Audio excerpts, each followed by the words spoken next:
Honestly, I'm just sick of them not taking me serious. Are you ready for it? Watch this. Can you feel it?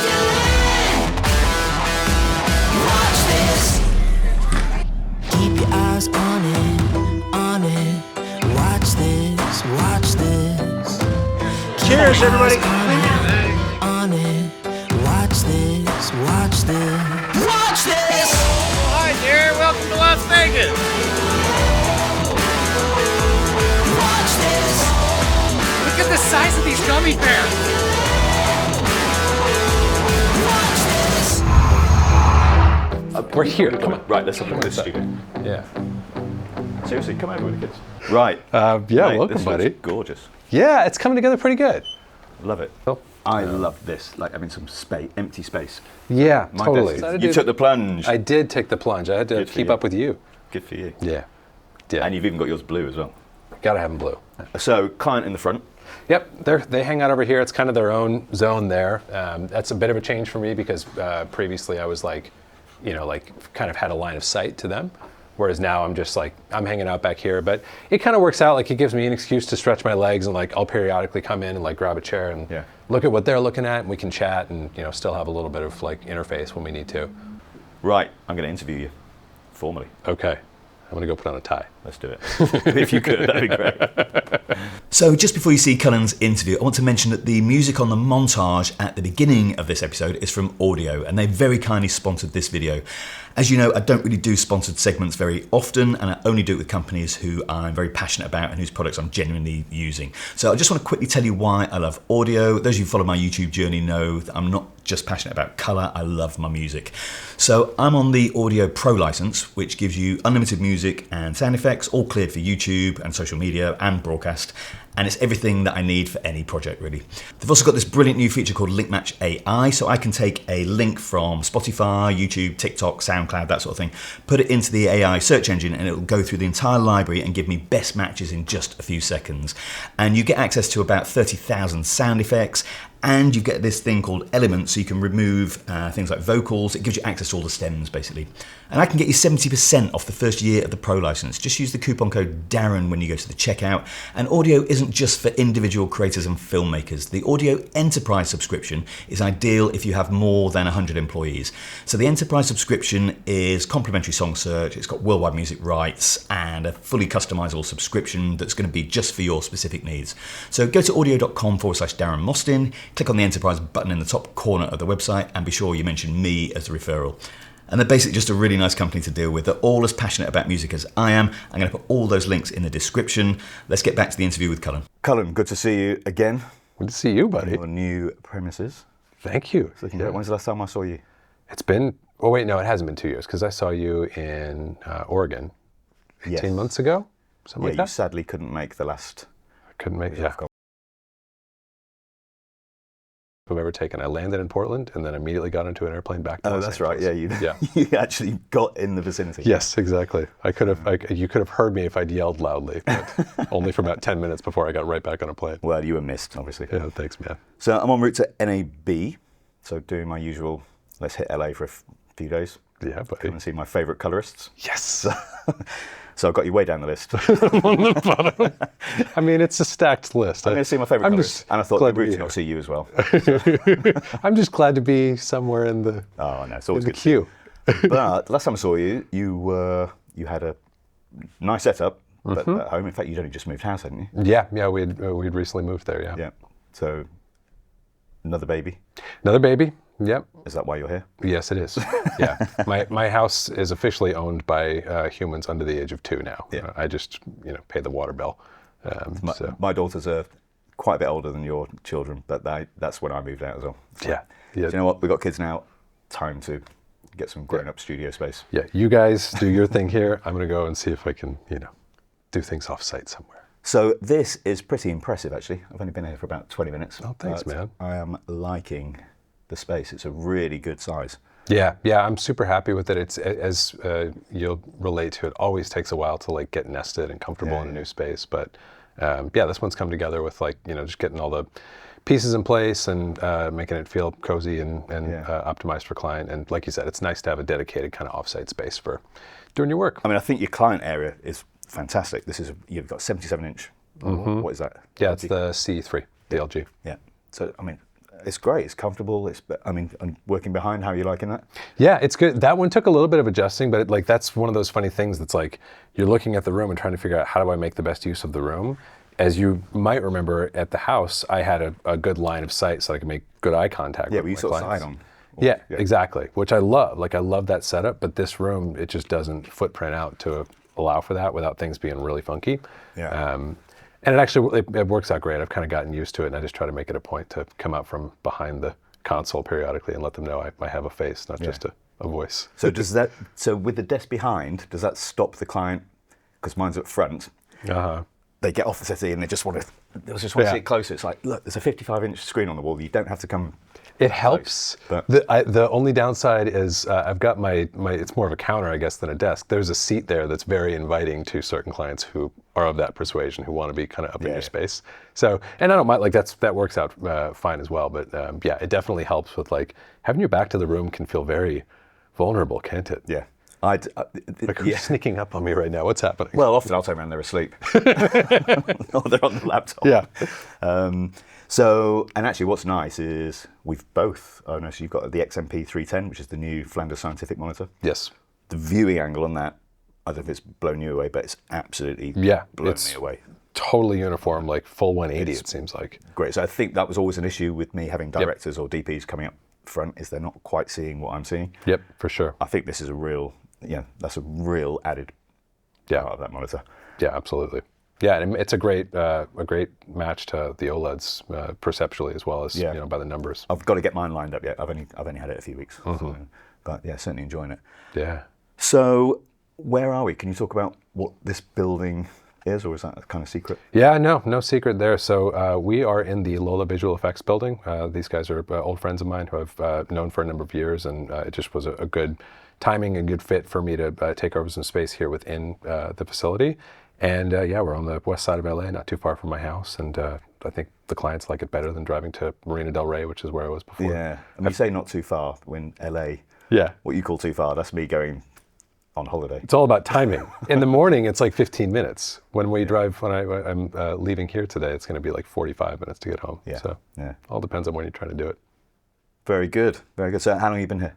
Almost 6 months now. Okay. Yeah. And does it work? Because obviously there's a big VFX studio going in. So is this helping game work? Are you getting some VFX work from that? Yeah, we've got some good synergy happening because obviously like VFX and color are very intertwined elements. So I've got some great resources at my disposal for like, hey, can we easily ship this out for a quick screen replace or even something more complex? And likewise, there's people walking through it all the time who need color work in addition to their visual effects work. So that was part of the idea of kind of setting up the space here as we did, and it's working out nicely so far. And has this given you new clients, extra?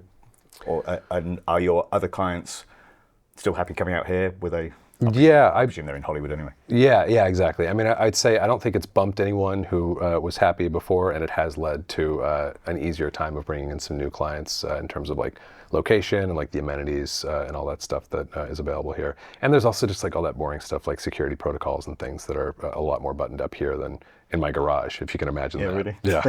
What do you know? I'm not TPN certified in my garage. Tough to get, turns out. Right. You just got to get past the wife. Yeah, exactly. Good. Well, I put a little thing out on my YouTube community saying if perchance I happen to be in LA and bumped into Cullen by some random miracle, what would you ask him? Are you up for some random questions? As long as they don't want to know my secret smoothie recipe. Right. I'll give you that one offline. Oh, hang on. I've got to log into my phone now. Well, actually, I can cut this down. So there was quite a few people. Let's do a quick name check. Equistumink. I hope I got that right. Equistumink. And die_Dunkhilt. Dunkhilt. I think I've got that right. Sorry if I got that wrong.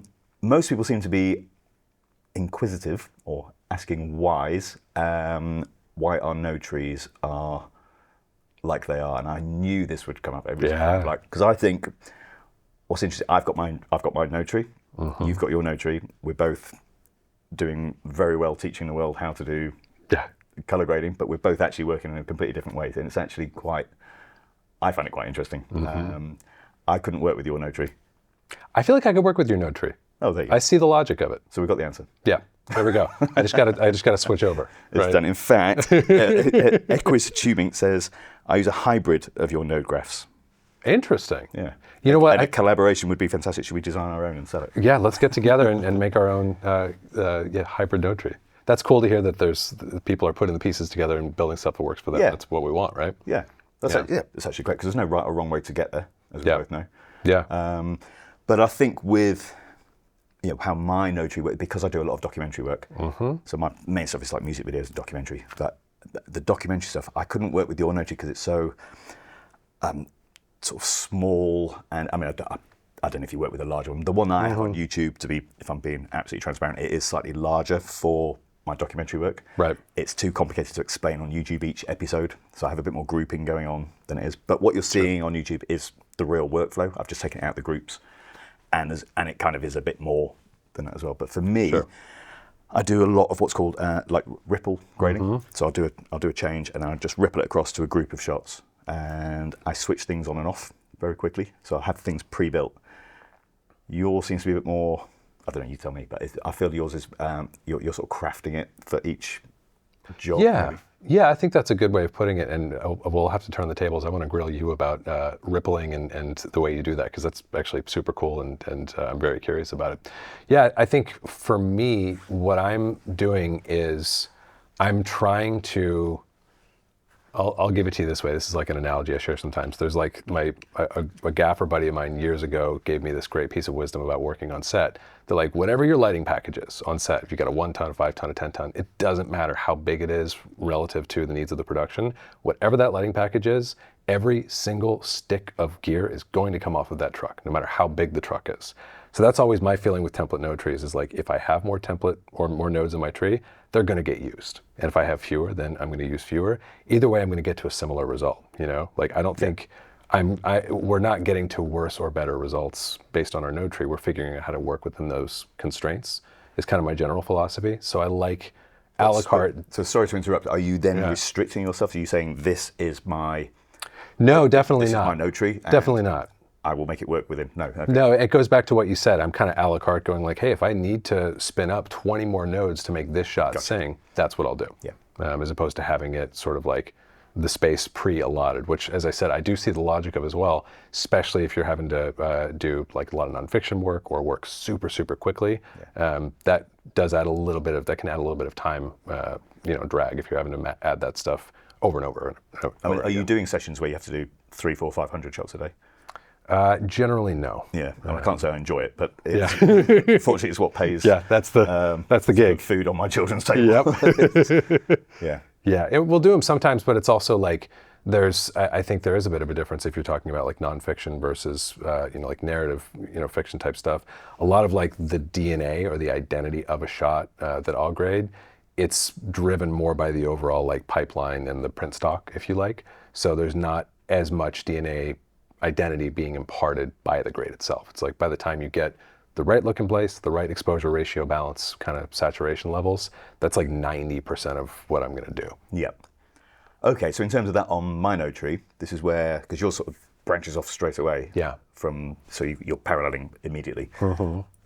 Mine is more what you just said. I've got the look solid, and it should be, like, let's argue 90%. Yep. There. Then I'm branching. Then you're branching off. Yeah. Yeah, and I see that logic, because theoretically, by the time you're balanced and sort of level, you're feeding probably a higher quality image state to your secondaries, which makes sense to me. I think the flip side of the coin for me is the first thing that I do if I get a piece of feedback, whether it's on a second pass or a 10th pass, I'm going, how can I address that in my first 3 nodes? If I can do it in the first 3 nodes, I don't want to add more nodes. So as a result, those first 3 nodes are constantly changing for me. So if I have secondaries that are dependent on that image state, I feel like I run the risk of the qualification or the secondary breaking because it was made on a different state of image than I'm feeding it in the second or the fifth pass or whatever it might be. Okay. So, yeah, okay, that's interesting, because I do have a little bit that runs off that I don't really have on my YouTube channel because it's quite hard to explain, but for doing the qualifications and things like that. Yeah, like kind of a breakout it's just dead a branch. 2 Rec 709 type thing. So Yep. I'm always feeding my qualification from the original. There we go. Yeah. You see, we're not so different, you and me. No, maybe we not. can be friends after all. I like the idea of a hybrid notary of the two of us. I think it's good. But for me, it's this. It's still this rippling and having with a documentary. Like, can we just try it a bit more cooler in the shadows or something? I got a spare node ripple. Let's try it. Okay, so this is perfect. I wanted to ask you about the rippling thing. Would you say, like, is that a pretty, like, one of the more common use cases, what you just said, where you're like, oh, I'm going to do like a little bit of creative character in the shadows and I want to push that out across all the shots? Yeah. That's like a good example of the way you So if I'm use it. doing shadow work using the log tools, which I like to do, which I know is a style that you're not sort of favoured to, for want of a better word. Yeah. I like the log tool. But I know that's Node 7. So I can go straight to my Node 7. They're not labelled as well as they should be. They're labelled in my But head. you know. I know which one's which. And then I can literally make that adjustment and ripple it across, And then push it out. across the group. So my groups are well defined before I start my documentary. Right. So I know which it's by camera and by scene. So we've got 2 camera interview set up. I've got 2 groups for that scene. So I know when I ripple that group, node number 7 is just going to fly across the lot, and I trust it. See, this is fascinating, and I think interesting example as well of where we're actually converging on the same philosophy, just using slightly different techniques. What you're talking about is very consistently rippling something that works across all the shots that need it without introducing localized variation, which always bugged me from like the colors I would learn from. They would do that log adjustment 10 different ways on 10 different shots. Okay, so You know what I'm saying? So across multiple nodes. Yeah. Is that what you mean? Yeah, I just mean like they would do it. They'd be like, oh, that cool push in the shadows with the log wheels works really nice on shot number 2. Let's do something similar using my hands again on shot number 3, then shot number 4 and shot number 5. Right. And then you end up with like a perfect implementation of it in one shot and a 10th best implementation of it in some other shot. Right. So if I've done my maths correctly on my first 3 or 4 nodes, it should be getting the same node adjustment. number 7 should give it the same 100%. Yeah. And so like that's what's so interesting is for me, I'm getting at that same thing usually by flipping over to some sort of macro level slot that I have either at the group post clip or at the timeline where we might be electing the same exact thing. I want to get a bit more of a cool push in the shadows. I will implement that in some sort of macro level position, but the result is the same. It's a consistency of like optimal adjustment that's hitting all the shots that it needs to in the same way. Okay. So I feel like aligned in outcomes there. Yeah, and I think I've actually learned a bit more about your notary. So I've been, So yeah, no, likewise. That's I mean, those are. I feel like we're talking about something that's so important that so many colorists. I respect yours more now. Hey, yeah, I mean, it's still wrong, but hey, I feel like we could do like a Parent Trap situation, and like you could do my notary and I would do yours. I feel like I could adapt to yours. Do you know what? I wouldn't mind trying that. That would be kind of fun, right? Yeah. Yeah. In fact, we should do that. So do I have to use? I don't have to use all the nodes, right? No, that's the whole point. They're ready to switch on and off. So Right. by default, they're off. Or they're just not. Yeah, It reminds me a little bit. Have you gotten the chance to chat with Mark Todd Osbourne and look at his template notary at all? I saw him just this week. In fact, Yeah. I did see he's got about 50 nodes going on. Yeah, I mean, his kind of a scaled version, but really similar to the way you do it. He's got everything has a place. He knows every number of it. Yeah, I've not got 50 nodes. But Yeah, no, you're a little more trim than that. I mean, I'm high 20s. High 20s? Mid 20s. Yeah. For most things. I've got several that I use, but Yeah. yeah, okay, interesting. Yeah, no, I saw Mark on. I won't go into that. I've been Yeah. hanging out with colorists in LA, so I saw Lynette this morning, which was lovely. Oh, super Lynette cool. Duensing, yeah. Yeah. Yeah, no, I think it's really cool to look at these different approaches, and I love hearing that people are sort of taking what they like from both of our schools of thought or approaches and finding something that works for them, because it's really all we're talking about, right? Is like this clicks in my brain and lets me get optimal results quickly. Yeah. You know? Okay, well, let's do that challenge. So we'll get a shot. Not now. Yeah, right now. I have to use your notary, you have to use my notary, Yeah. and let's see what it looks like. Yeah. That'll be a YouTube episode coming. Yeah, that's going to be our feature film. Okay, right, we'll do that. Right, so I've got to think. Let me have a look at the other questions. Oh, in fact, talking of that, I mean, obviously I see your notary a lot because I catch grade school whenever I can. it's a really awkward time for me because it's 6 o'clock on a Friday in the Yeah, UK. that's like quitting time for you. So I'm either at the pub or. But I'm always flattered when you turn up, buddy. And I catch up on a few of them, but Nice. you know, that's where I'm sort of learning what your notary is doing, and I've learned a lot from it. I mean, always learning. You know what I mean? It's, same here. Yeah, that's what I love about this whole art. But your grade school, just to talk about that for a little while, you recently passed 100 grade schools. I've got to give you like full respect for that. Oh, thanks, man. Turning out every Friday to rock that out. Yeah, I mean, that's been within. I know we both have gotten so much joy and you know, like reward out of YouTube just from getting to find our communities and, you know, like share what we love with other people who love it. But even within the YouTube lane, like grade school specifically for me has been like such a special part of it, just because it's been like that's where some of my most passionate community members show up week after week. It's not just me, like they have to show up too, and they always do. Yeah. And it's also been like, you know, for all of this, you know, like education and talking on camera and all these awkward things that we have to learn how to do, it's been like my gym, you know, like when I did the first one, I can still remember having my laptop and like reading questions and thumbing through it and stuff. And it's live, people respect that. Yeah. I mean, I've tuned in a few times and we can't hear you for 3 minutes. Yeah. Or we can't hear Gedaly, who's here. Hello, Gedaly. Yeah, Gedaly's hanging out. It's part of it. Yeah. It's And it's totally. over after an hour. Yeah. So you switch off, you go and have a cup of tea. Yeah. Yeah. Yeah, So I and like no that. one dies, and it's all okay, even when there's tech hiccups. Whereas if you're making a 1 hour YouTube episode, that'd take me 3 days. That, you know what? It's funny you mentioned that. That's one of my favorite things about the live thing. Is like, I'm sure you can relate to this. You can't call cut and do another take. No. You just have to keep rolling. But you haven't seen my lives. I would need to do a lot of takes in my absolute car crash every time.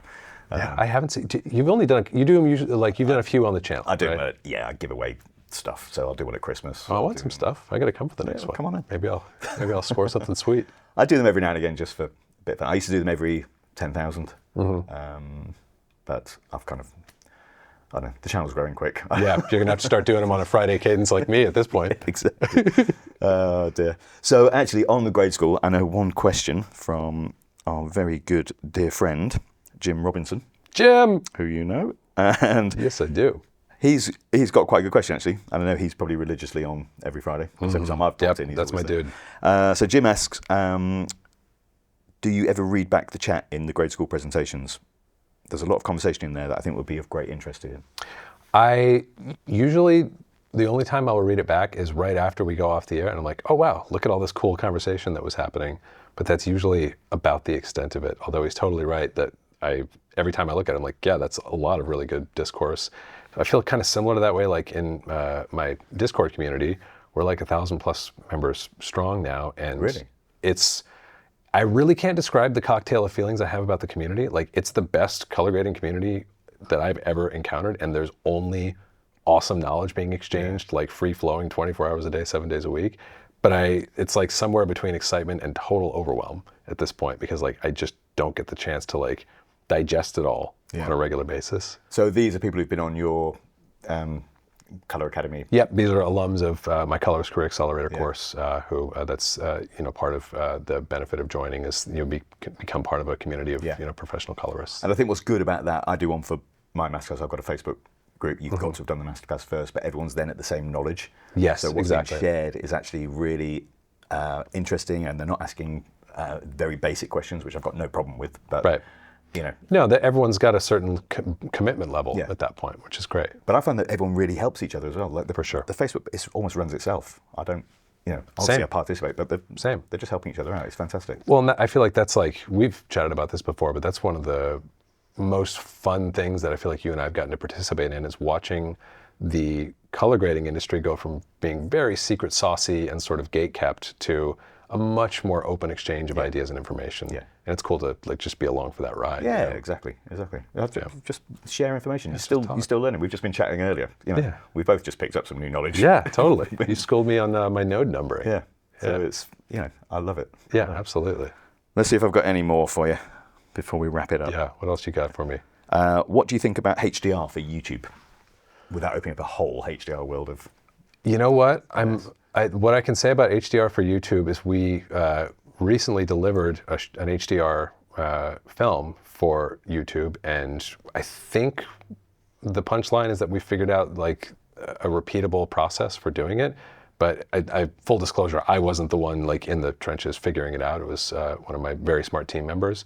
But it took like days to figure it out, and it was not a straightforward solution, whatever we arrived at. So I think it's a great idea. I also think like HDR could be a much simpler thing than tech specs and private interests make it out to be. It's just a brighter image. Like you don't need a different display standard. Well, and it should be pretty much the same image. Yes, 100%. With a bit of brightness 100%. where it's needed. Yeah. When like when we calibrate our monitors, it's like, do you calibrate to 100, 120, 250? You're not changing the gamma curve. You're not changing the character of the image. It's just how bright is the brightest thing. I mean, I've not even thought about it for YouTube, to be honest. Yeah. I sort of forget it does HDR. But. You know, I mean, this is a tangent, but my favorite sort of like distillation of the whole HDR thing comes from a friend of mine, a colorist friend here in LA, who says HDR really, at the end of the day, its main benefit is to allow an image to hold up and to look the same under a wider variety of viewing conditions. So when our parents are watching it in their living room and there's sunlight pouring in, a 500 nit or 1000 nit master has got a much better shot at like feeling similar in contrast than, you know, a 100 nit peak type of image. Yeah, I think that's a good way of putting it. So whatever device you're on, it'll hold up. You shouldn't be penalised if you've got a more advanced screen. Right. But also, the reason I'm still not even thinking about HDR for YouTube is I want everyone to enjoy it. Oh yeah. In terms of like like I also like this is the other like probably the can of worms you were talking about with HDR. But then comes the thing of like, well, how much more do you want to see in terms of stretched out highlights? And for me, like, if you're watching color grading tutorials like on a park bench at 1 p.m, then I might suggest to you that you hold off until you can get home, where there's a little bit like those details kind of matter, you know. For sure. So that question was from Maximo Joshua, by the way. So I did say I'd name check. Another one? Yeah, hit me. Chris Mazowinski. God, I have to pick the ones with the hard names. Yeah, look at you guys. What DCTL are you cooking up next? We're looking forward to it. Oh man, I've got so many of them, and they're like, I'm trying to think of which ones I'm most excited about right now. You know what, the one that I've been working on in the background for a really long time that I don't think I've shown, like at least outside of my color grading community, it's just a primary node. It just lets me I've do. not seen it yet. Yeah, I'll show it to you before we wrap today. It's just tonal stuff. It's just exposure, contrast, and like all the little micro manipulations that I like to make in a color curve in a way that makes sense to me and maps to knobs in an intuitive way. Yeah. Okay, cool. And Gareth Pierce, 5255. Don't know, but I'm sure he's a nice Not chap. sure the significance there, but Wants to know what hair product you use. oh, I noticed he didn't ask me what hair products I use. we can compare notes on this too. I like the Suavecito matte pomade. Run that by me again. It's a matte pomade made by Suavecito. Okay. Or maybe we're just talking about shampoo. I don't know. I mean, if they see this, send us a box. Yeah. And Absolutely. I'll try it. If I can get my hair looking like yours, I'll be a very happy man. That's it for the questions. I think that's it. It's lovely it. chatting with you again. Yeah. Your NAB? Yeah, in and out for a day, one day next week. Should be fun. I'll try to make all my rounds and make an efficient run of it, and then get back home and take care of my kiddos. Perfect. Well, I'm looking forward to seeing them later. I'm coming to yours for dinner. You've kindly invited me. Yes, we're going to break some bread. Sam Bridget and the new one. Yep. Connor. That's right. Looking forward to it. Yeah. All right, mate. Always good to see you. Good to see you, buddy. Take care. That was actually an interesting chat. That was, yeah, no, we got to, that's really good. Yeah. That's why I wanted to do it live. Yeah, yeah, that's way better than if we'd done it. And then So on tried the to record, that was live recapture and it. not rehearsed. Yeah.